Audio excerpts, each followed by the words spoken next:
Assalamualaikum warahmatullahi wabarakatuh.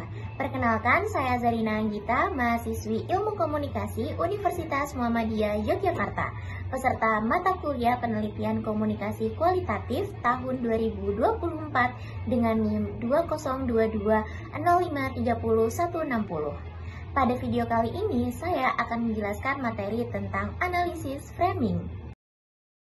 Analisis framing adalah analisis yang memusatkan perhatian pada bagaimana media mengemas dan membingkai berita.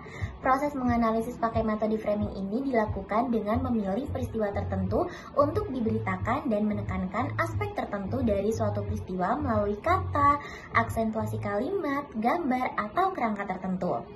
Analisis framing sendiri juga digunakan untuk melihat siapa mengendalikan siapa dalam sebuah struktur kekuasaan, pihak mana yang dirugikan ataupun diuntungkan, tindakan politik mana yang dianggap konstitusional dan inkonstitusional, dan tentunya mengenai kebijakan mana yang harus didukung dan tidak boleh didukung. Pengertian analisis framing sendiri menurut William Adamson adalah cara bercerita atau gugusan ide-ide yang terorganisir sedemikian rupa dan menghadirkan konstruksi makna peristiwa-peristiwa yang berkaitan dengan objek suatu wacana dan cara bercerita yang terbentuk dalam suatu kemasan. Menurut model analisis framing yang dibentuk oleh Robert Edmond, ada beberapa elemen beserta dengan detail elemennya, yaitu yang pertama, elemen pendefinisian masalah, menjelaskan tentang bagaimana suatu peristiwa dilihat sebagai apa atau sebagai masalah apa.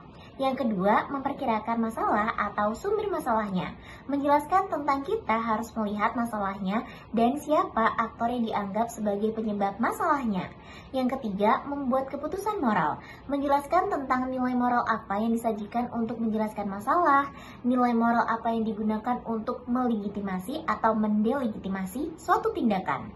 Yang keempat, menekankan penyelesaian, menjelaskan tentang penyelesaian apa yang ditawarkan untuk mengatasi masalah, dan juga jalan apa yang ditawarkan dan harus ditempuh untuk mengatasi masalah.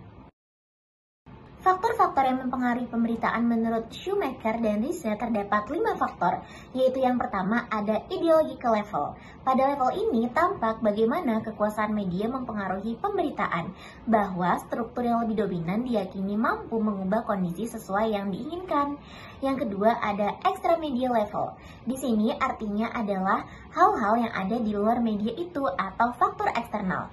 Faktor eksternal antara lain budaya, lingkungan sosial dan politik di mana institusi media itu berada. Ketiga, ada organizational level. Faktor pada tingkat organisasional mempunyai pengaruh yang besar dalam isi sebuah media.